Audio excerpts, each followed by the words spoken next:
we're going to be previewing on the show this week a film, a Ken Loach movie called Jimmy's Hall.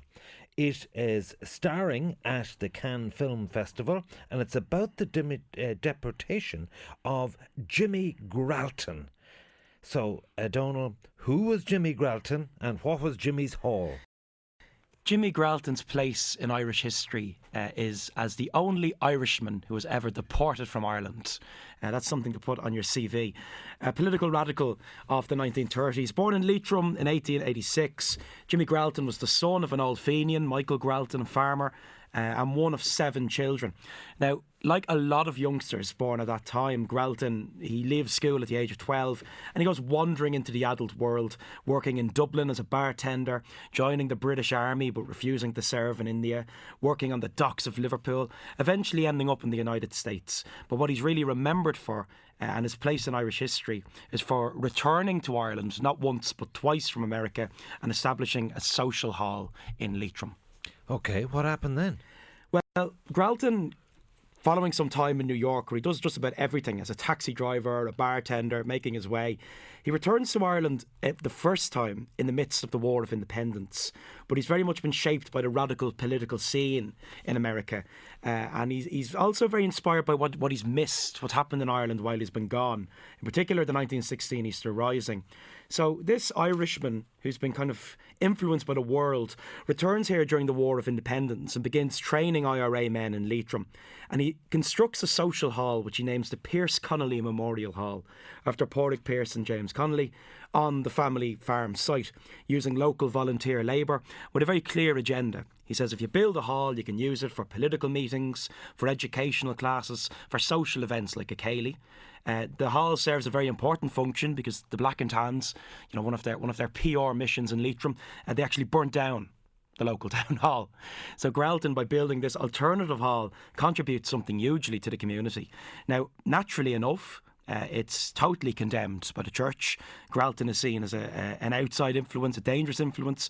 One priest describes him as an antichrist, which is a bit much. Another priest says that, quote, any horse that hauls materials to the site of that hall will die within a year. Now, when Irish independence was achieved, Gralton didn't feel like the most welcome man in the new Irish state, and he returns to America. OK, well, what happened that he got deported? This was Dev's time in the 1930s. Yeah, well, he leaves Ireland in 22 with independence. He goes back to the United States. The problem is that he returns to Ireland again. In 1932, he comes back once more.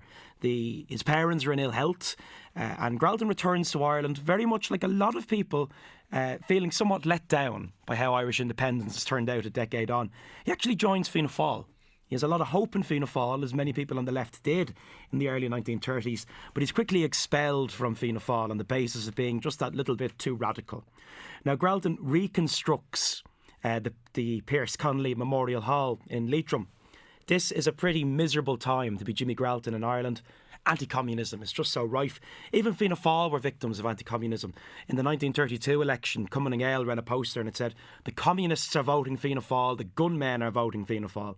So Gralton rebuilding his hall in 1932 is a red rag to a papal bull, as you can imagine. So he was the only man ever deported out of Ireland. What happened to him in the end?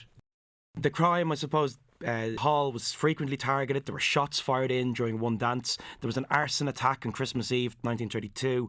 There's so much pressure on Fianna Fáil and the government to get rid of Gralton that in February 33 there's a decision made to deport him. Now, he goes on the run. They don't catch him until August, and he's eventually deported. Amazingly, he's sent from Cork, from Cove, County Cork, to America, one-way ticket, and he pays for it himself. The Gardaí use money that they find in his pockets to send him off. In the States, Gralton gets involved in communist politics, never gets elected, he stands a few times.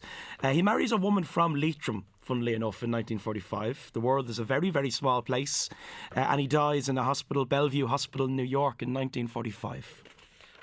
That's the end of Jimmy Gralton. And it's all going to be reincarnated in Jimmy's Hall, the film. I want to thank Donal Fallon of Hidden Histories Come Here To Me blog for giving us that insight, because we will be talking to Ken Loach and previewing that film.